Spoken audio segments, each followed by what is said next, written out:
അതാണ് ഈ നമ്മൾ ഈ നാഷണൽ ഹൈവേ നമ്മൾ അംഗീകരിക്കുന്നുണ്ട്. മോദി ഇൻഫ്രാസ്ട്രക്ചർ പിന്നെ മോദി വികസനത്തിന്റെ കാര്യത്തിലൊന്നും പുറകോട്ടൊന്നുമല്ല. പക്കയാണ്. ഞാൻ ആകെ ഇവരെ കുറച്ചെങ്കിലും വിമർശിച്ചിട്ടുള്ളത്, അത് പിന്നെ എനിക്ക് വിമർശിക്കുന്നതിൽ അർത്ഥമില്ല. അതെന്താ പ്രശ്നമെന്ന് വെച്ചാൽ അവർ മുന്നോട്ട് വയ്ക്കുന്നത് ഹിന്ദുത്വ ദേശീയ ബോധം തന്നെയാണ്. അതാണ് പ്രശ്നം. ആ രാഷ്ട്രീയ പാർട്ടി തുടങ്ങിയ കാലം മുതൽ ഇന്നും പറയുന്നു. ഇപ്പോൾ കമ്മ്യൂണിസ്റ്റ് പാർട്ടി ഞാൻ കുറ്റം പറയുന്നതിൻ്റെ കാര്യം എന്താ, അവർ പറയുന്നതും പ്രവർത്തിക്കുന്നതും വേറൊന്നായതുകൊണ്ടാണ്. അതെ അതെ.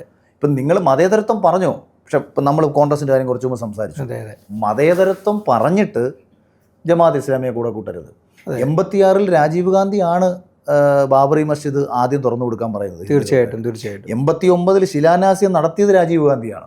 അത് ശരിയാണ്. ഇവിടെ ഇപ്പം നമ്മളെ നരേന്ദ്രമോദി തുറന്നു തന്ന രാമക്ഷേത്രത്തിൽ പൂജ ചെയ്തതിൻ്റെ പേരിൽ കുറേ വിമർശനങ്ങൾ വരുമ്പോൾ അന്ന് ശിലാന്യാസം ചെയ്യാൻ വേണ്ടി രാജീവ് ഗാന്ധിയാണ് സമ്മതിക്കുന്നത്. തീർച്ചയായിട്ടും തീർച്ചയായിട്ടും. അതേ രാജീവ് ഗാന്ധി ഷബാനു കേസുമായി ബന്ധപ്പെട്ട് പ്രശ്നമാവുകയും ചെയ്തു. പിന്നെ മുസ്ലിം സമൂഹത്തിനൊപ്പം നിന്നുകൊണ്ട് സുപ്രീം കോടതി നിയമത്തെ തിരുത്താനും കൂട്ടുന്നു.